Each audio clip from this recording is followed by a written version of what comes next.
Amazingly, no one got hurt, but it appears that Lily Zhang was up to something really, really bad.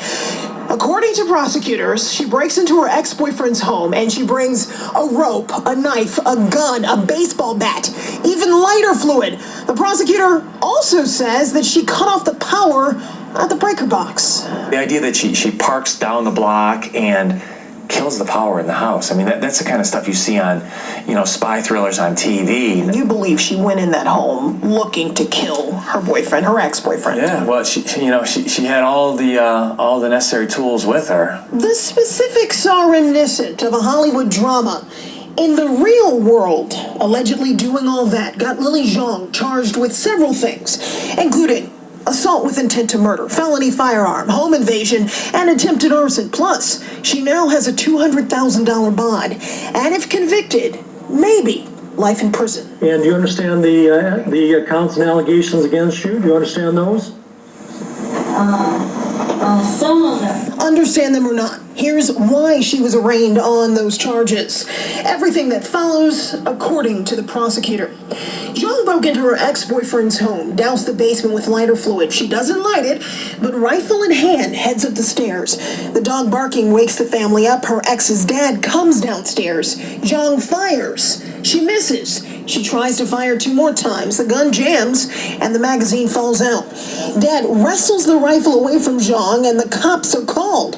Zhang sits on the floor sobbing till the police arrive. The motive unclear. All we know is Zhang had recently broken up with her boyfriend. It doesn't matter, but you have to wonder what happened between these two. That's certainly the $64,000 question. What happened? But to make her do this stuff. But to be perfectly honest, it's immaterial. It doesn't matter what happened. There's never a police report against him. That there's no allegations of the ex-boyfriend doing anything wrong other than being victimized, several times throughout the process of this case. We spoke with Dad and the sister who called 911 off camera. According to them and the prosecutor, apparently Zhang had sent threatening texts to her ex-boyfriend and also had put water in the gas tank of the car he was driving and even slashed the tires.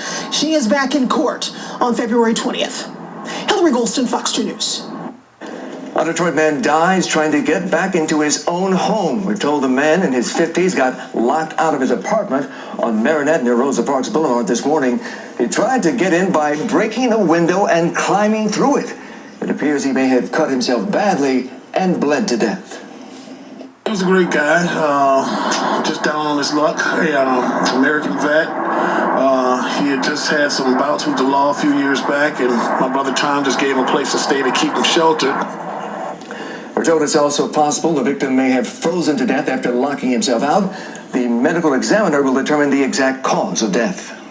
U.S. Marshals on the hunt for the suspect involved in a triple shooting in River Rouge that left 2 people dead. Fox 2's Camila Mary has details.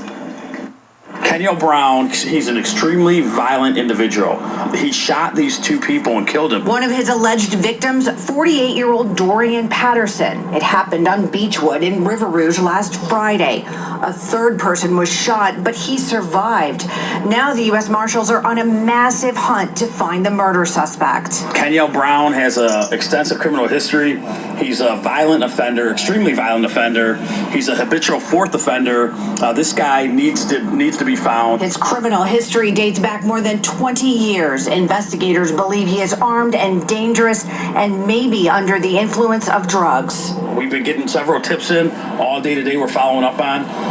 We know he's still local here in the Detroit area, and we need to find this guy. U.S. Marshals have gotten several solid tips, but not the one they need. And we need that tip. The U.S. Marshal Service is offering a $5,000 reward right now for a tip that leads to his arrest. We believe this guy is extreme danger to the community. Family members, associates, friends, do not harbor this guy. He's a violent fugitive. Do not harbor him. You will be charged if you do or if you assist him and help him. If you have seen Kenyo Brown or know anything about his whereabouts, please call the U.S. Marshal's Office or Crime Stoppers at 1-800-SPEAK-UP. In Detroit, Camila Mary, Fox 2 News.